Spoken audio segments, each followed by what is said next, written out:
میں نے غور کیا اور سوچنے لگا کہ آخر اہل سنت والجماعت ذکر حسین کیوں کرتے ہیں، اسے دین کا کیا فائدہ ہے؟ تو اس کے دو پہلو ہے کہ دین کا کیا فائدہ ہے، ہمارا کیا فائدہ ہے،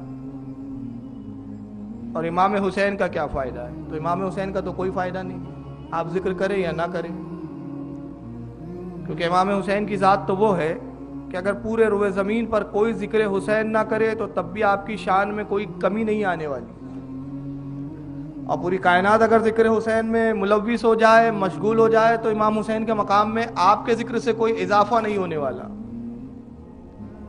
اس لیے کہ رب کائنات نے جو امام علی مقام کو مقام عطا کیا ہے، نہ ہم اس کو گھٹا سکتے ہیں نہ بڑھا سکتے ہیں۔ ہاں، یہ الگ بات ہے کہ ہم ان کے ذکر سے اپنے مقام کو ضرور بڑھا سکتے ہیں۔ تو جو ذکر حسین ہم کرتے ہیں وہ اس لیے نہیں کرتے کہ وہ ہمارے ذکر کے محتاج ہے،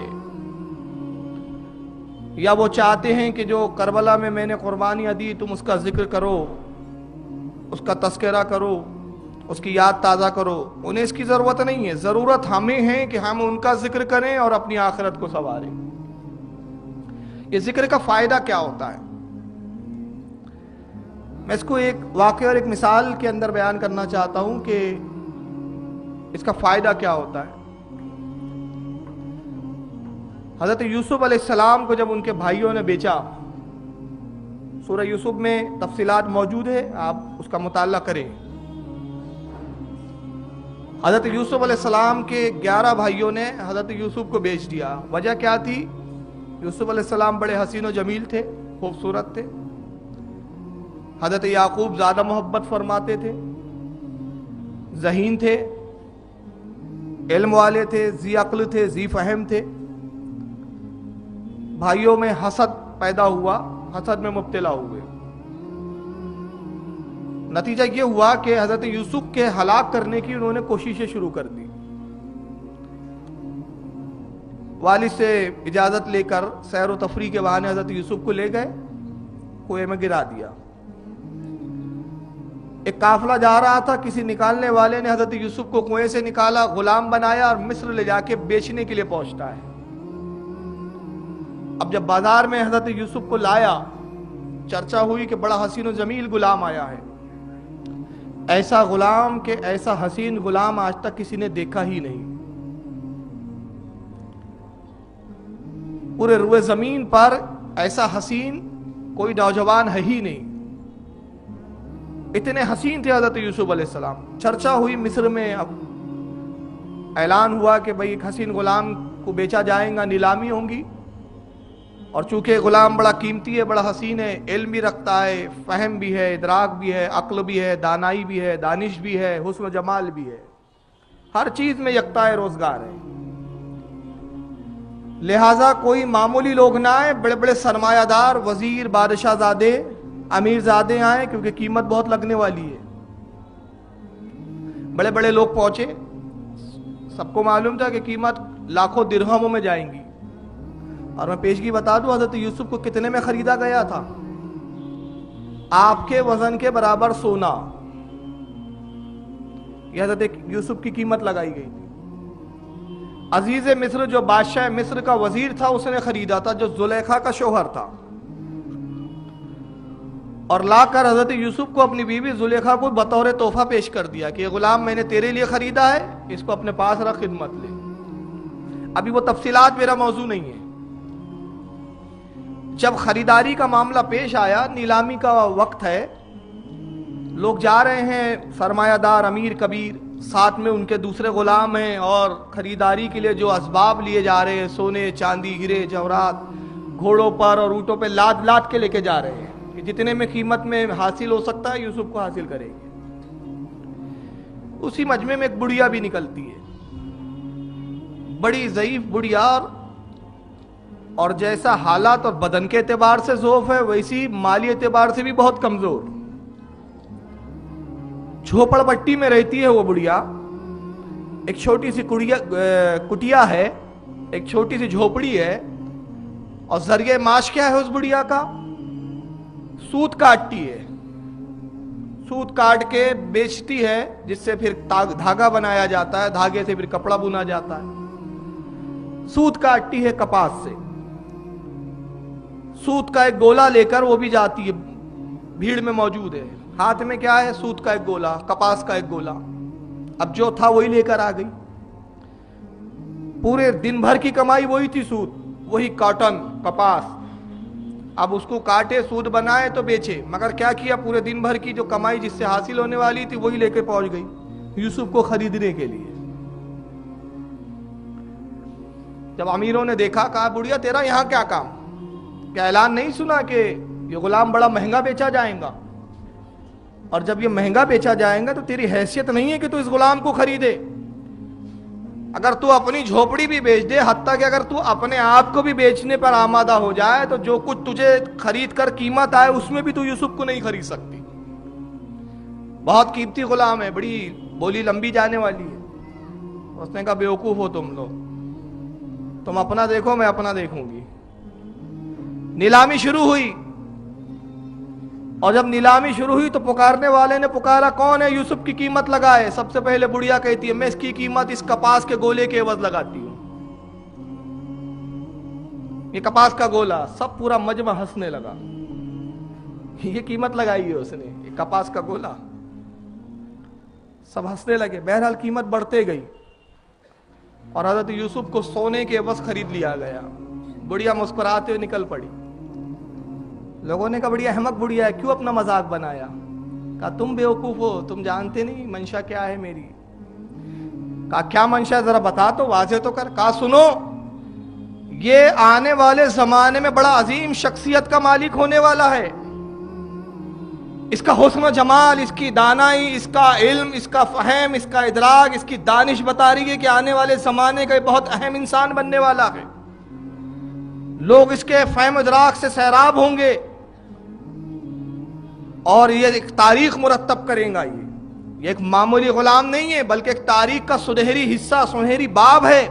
जब बरोज़े क़यामत इसके खरीदारों की फहरिस्त तैयार की जाएंगी, कौन था जो यूसुफ को खरीद रहा था, उसमें मुझ बुढ़िया का भी नाम शामिल किया जाएगा। अगरचे मैं खरीद ना सकी, मगर उस फहरिस्त में जो खरीदने वाले थे उन खरीदारों में मेरा नाम तो आ गया। अगरचे मेरी हैसियत कुछ भी नहीं, मैं खरीदने में कामयाब ना हो सकी, मेरा कोई शुमार नहीं, मगर उस फहरिस्त में मेरा तो नाम का शुमार हो जाएगा।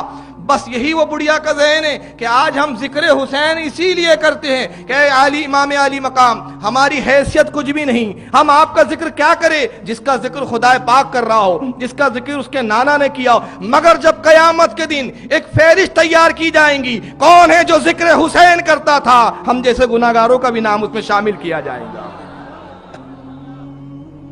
बस ये है मकसद अहले सुन्नत वल जमात का कि हम जिक्र हुसैन की महफिलों को सजाते हैं कि जब फहरिस्त तैयार की जाए कयामत के दिन, कौन था जो जिक्र हुसैन किया करता था 10 रोज, 11 रोज, 12 रोज, तो हम गुनाहगारों की भी नाम उसमें शुमार किए जाएंगे। ये भी थे मौला।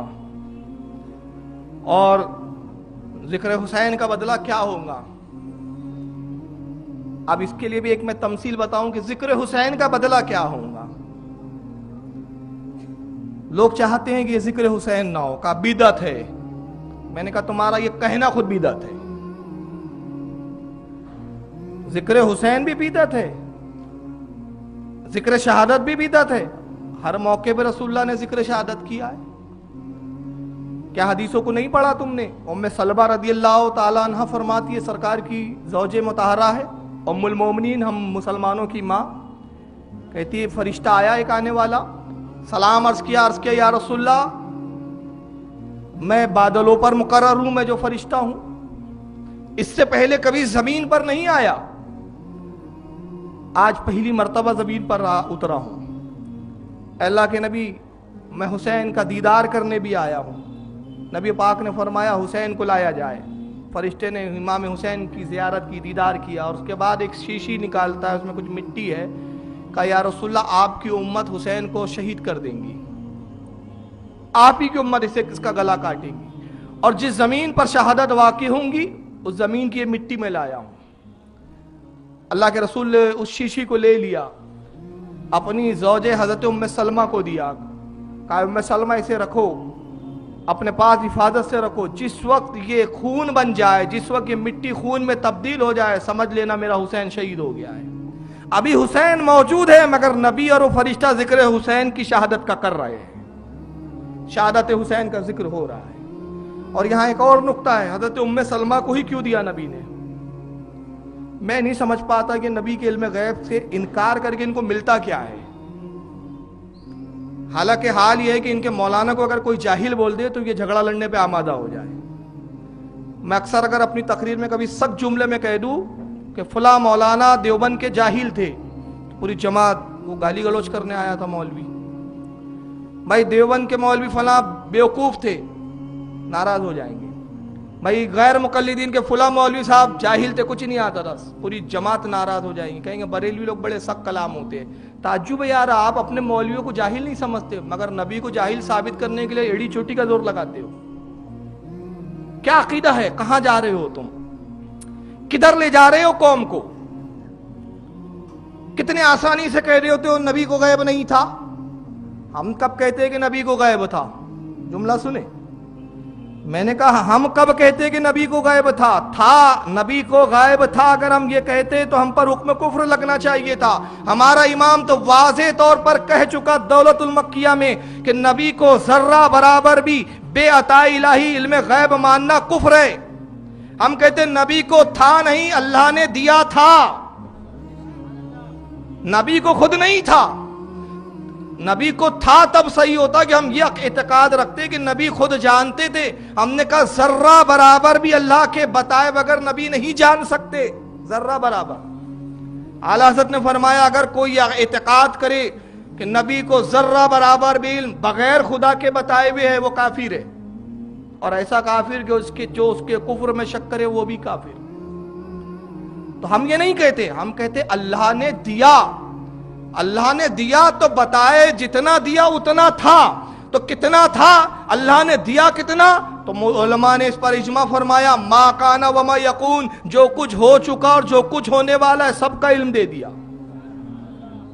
क्योंकि जो कुछ होने वाला है वो भी हादिस, जो कुछ होगा वो भी हादिस, और अल्लाह की जात गैर हादिस। अल्लाह का इल्म भी हादिस नहीं है, रसूलुल्लाह भी हादिस। तो अल्लाह ने अपने नबी को जो इल्म दिया वो हादिस था, तो हमने हादिस इल्म का अता किया कि जो कुछ हो चुका, जो कुछ होने वाला है। और रब्बे कायनात जब कुछ ना हुआ था तब भी जानता था। बात समझ में आ रही है? हम कहते जो कुछ हो चुका है वो बताया, जो कुछ होने वाला है वो बताया, और अल्लाह जो कुछ होने वाला है उसके बाद भी जो है अल्लाह जानता है, और जब कुछ ना हुआ था वो भी अल्लाह जानता है। तो अल्लाह का इल्म महदूद नहीं है। माकाना वमा यकून कह के तो हमने नबी के इल्म को महदूद किया अल्लाह के मुकाबले में। और अजीब बात है कि तुम इसी को शिर्क कहते हो। तो बहरहाल अब नबी का इल्म गैब देखें, यहां उम्मे सलमा को दिया वो शीशी। 9 बीबियां हयात थी रसूलुल्लाह की। हजरत आयशा उम्मुल मोमिनीन मौजूद है उस वक्त, हजरत हफ्सा मौजूद है, हजरत मैमुना मौजूद है, हजरत ज़ैनब सरकार की अज़वाज मौजूद है, वे और भी सरकार की अज़वाज, कुल 9 अज़वाज मुहतरात मौजूद है। मगर रसूलुल्लाह ने अपनी सबसे चहीती बीवी हजरत आयशा का भी इंतखाब नहीं किया कि आयशा तुम ये शीशी को रखो। हजरत हफ्सा को भी नहीं दिया, हजरत मैमुना को भी नहीं दिया, मारिया कुप्तिया को भी नहीं दिया। दिया तो सिर्फ किसको दिया? उम्मे सलमा को दिया। और क्या जुमला फरमाया? उम्मे सलमा इसे अपने पास रख, अपने पास रखो, जब ये शीशी खून में तब्दील हो जाए, ये मिट्टी शीशी के अंदर खून में तब्दील हो जाए, उस वक्त समझ लेना मेरा हुसैन शहीद हो गया है। गोया नबी जानते थे कि मेरी तमाम अज़वाजे मोहतरात में सिर्फ उम्मे सलमा हयात रहने वाली है, कोई बीवी मौजूद ना रहेंगी। तो नबी ये भी जानते हैं कब कौन मरेगा, कहां मरेगा और कब मरेगा। नबी को लोगों की जिंदगी की भी खबर, तो उम्मे सलमा को दिया। और अब पूरी तारीख का मुताला कर लीजिए कि 60 हिजरी में जब करबला वाक़या हुई तो सिवाय उम्मे सलमा के कोई मौजूद था ही नहीं। और दूसरे लफ्जों में इश्क की बात कह दूं, उम्मे सलमा को क्या कहा? अय मेरी बीवी उम्मे सलमा, इसे रखो, जब तुम देखो कि ये शीशी खून हो जाए, खून हो जाए, तब समझ लेना हुसैन شہید ہو گیا. گویا نبی نے 60 ہجری تک ام سلمہ کی زندگی کی ضمانت لے لی ہے کہ 60 ہجری کم سے کم حسین کی شہادت تک تو کوئی موت تمہارے قریب آ ہی نہیں سکتی. یہ ہے نبی کا اختیار بھی. تو ذکر حسین نبی نے بھی کیا. اب ذکر حسین کا فائدہ کیا ملتا ہے؟ آئیے ذرا مولانا روم کی مثنوی کو کھولیں. مولانا روم فرماتے ہیں کہ ایک بادشاہ سلامت جو تخت پہ بیٹھے ہوئے تھے، 50 سال ہو گئے ان کو تخت پر جلوہ گر ہوئے، ہاف سینچری. تو وہ سلور جبلی منا رہے تھے، جشن ہو رہا تھا صاحب 50 سالہ کہ نصف صدی یہ بادشاہت کی. آس پاس کے تمام بادشاہوں نے انعام و اکرام، تحفے، انعام نہیں تحفے اور تحائف بھیجے. جشن تھا 50 سالہ، نصف صدی کا جشن. بڑے بڑے بادشاہ جو احتراف کے ملک تھے سب نے بھیجا، ہیرے جوہرات، قیمتی اسباب، قیمتی سامان، قیمتی کپڑے. اسی بستی کا کسان بھی نکلتا ہے، دربار میں پہنچتا ہے. تحفے میں بادشاہ کے کیا لایا ہے؟ کدو، کھانے کا کدو. بیچارہ کسان تھا، کدو لے آیا. جب اہل دربار نے دیکھا تو کہکہے لگانے لگے، ہنسنے لگے. کہا کسان، بادشاہ کو کوئی دینا تھا تو قیمتی چیز دینا تھا، یہ کدو بھی کوئی چیز ہے جو بادشاہ کو دینے لائے ہو؟ تو کسان کیا کہتا ہے؟ کسان کہتا ہے لوگوں، یہ بادشاہ ہے جو تخت پر جلوہ گر ہے، یہ ہمارا شہنشاہ ہے، یہ مالک ہے اس زمین کا. جو لوگ بادشاہ اس کو تحفے اور تحائف دے رہے اپنی حیثیت کے اعتبار سے دے رہے ہیں. میں نے اپنی حیثیت کے اعتبار سے بادشاہ کو نذرانہ دیا ہے. الحمدللہ، میں نے بادشاہ کو اپنی حیثیت کے اعتبار سے دیا ہے. بادشاہ خوش ہوا، کہا اس کے وزن کے برابر اس کو درم و دینار میں تول دیا جائے اور سارے درم اس کو دے دیے جائے. لوگوں نے کہا بادشاہ یہ بات سمجھ میں نہیں آئی. کہا تم نہیں سمجھے. سنو، معاملہ یہ ہے کہ اس بیچارے کسان کا میں نے خلوص دیکھا ہے. تم مالوں کے اسباب دیکھ رہے تھے، میں اس کا خلوص دیکھ رہا تھا. اس نے اپنی حیثیت کے مطابق نذرانہ دیا. اب جب اپنی حیثیت کے مطابق دیا تو کس لیے دیا؟ کہ میں تاکہ خوش ہو جاؤں. اب جب میں خوش ہوا تو اب جو کچھ میں دے رہا ہوں اپنی حیثیت کے مطابق دے رہا ہوں. یہ اس کی حیثیت تھی، اور جو بدلہ دیا جا رہا ہے یہ میری حیثیت تھی. بس ہماری بھی نیت یہ ہے کہ اے امام علی مقام، ہم اپنی حیثیت کے اعتبار سے، اپنی اوقات کے اعتبار سے آپ کا ذکر کر رہے ہیں، مگر جب آپ اس کا بدلہ دیں گے ذکر کا تو اپنی حیثیت کے اعتبار سے دیں گے. تو وہ حیثیت کیا ہے آپ کی؟ آپ جنتیوں کے سردار ہے. تو آپ جنت ہی تو دیں گے، اور کیا دیں گے؟ کہیں گے تم نے دنیا میں اپنی حیثیت کے اعتبار سے میرا ذکر کیا، آؤ آج میں اپنی حیثیت کے اعتبار سے انعام دوں. یہ ہے ذکر حسین. اب جن کو پتا ہے ہم کو وہاں جانا ہی نہیں ہے تو جستجو بھی نہیں کرتے. سمجھ رہے آپ؟ ان کو پتا ہے جب وہاں جانا ہی نہیں ہے تو پھر اس کے حصول کے لیے کوشش کیوں کرے؟ سارا حصول تو یہاں ڈالر مل جائے غنیمت ہے، اس کی خوشنودی مل جائے بادشاہ کی غنیمت ہے. یہ بادشاہوں کی خوشنودی دیکھتے ہیں، ہم جنت کے سردار کی خوشنودی دیکھتے ہیں. اپنی اپنی قسمت ہے.